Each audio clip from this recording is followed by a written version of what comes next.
President Trump has got trade and farmers on his mind this morning as the September 1st deadline for new tariffs with China looms.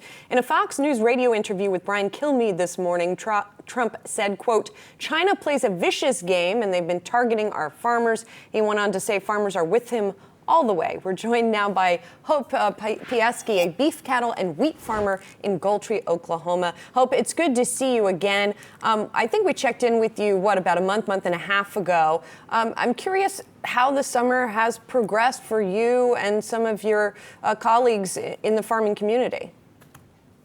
Actually, it's been 7 months since we spoke, Julie, oh, wow. And it has been a tumultuous 7 months. It seems like the president has a whim every once in a while and tweets something and it messes up our markets. There's so much inconsistency and volatility in the markets anyway. Farmers are small business owners, but unlike many other small businesses, we have so many things that we can't control, like the weather and the normal market, commodity market situation. But with his impetuousness, it makes it much more volatile than normal. Hope, how much support does the president have in your area, and has that changed at all in those 7 months that you just mentioned? I would say that more people are noticing the impact that the trade war is having, I would say his support is waning in some ways, but we don't have a lot of other options. So it's just something we're having to deal with. Hope, I think a lot of people probably don't understand how the farming market works. If the trade war ends tomorrow, do you get your customers back tomorrow, or could there be long-term damage from the fact that you've been losing customers around the world?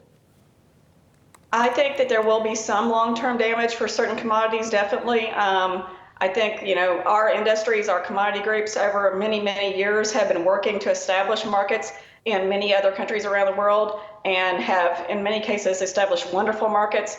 But now this trade war and them having to go and find other places to get the products that they need during it is showing them that we aren't their only option. In certain cases, I hope that the commodities that I'm involved with will regain our markets, but nobody really knows until it happens. Hope, break it down for me if you would. Of the cattle and the wheat that you produce, how much gets sold directly to China, or do you sell to a middleman, for example, who then sells to China? And then how much of that has gone away? Well, we don't know specifically where anything that we sell goes, because in the cattle market, we're sort of the middle part of the cattle business. So we sell to feedlots, and then feedlots sell it to a meat processor.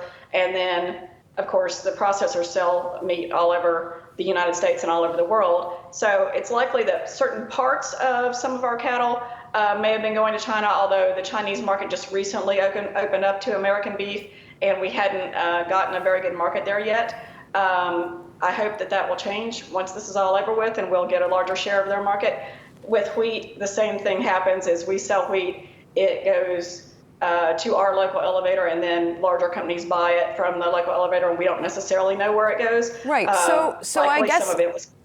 So are you seeing then that the processors or the grain elevators in the different markets, are they not buying as much from you, or have the prices fallen, or both? The prices have fallen on cattle. We see. I'll give you, for instance, on how President Trump is impacting our markets. We generally haul our cattle to a sale barn on a Sunday, and then the actual auction isn't until Wednesday. In the 2 days in between there, if the president decides to tweet something negative about markets or tweet about putting more tariffs on other countries, therefore they're going to retaliate on us, then the market can nosedive like crazy in those 2 days. And so it causes a lot of stress in our world. All right. Well, we're thinking about you, Hope. Thank you for joining us. Hope Pjesky is cattle and wheat farmer, joining us there from Oklahoma. Appreciate it.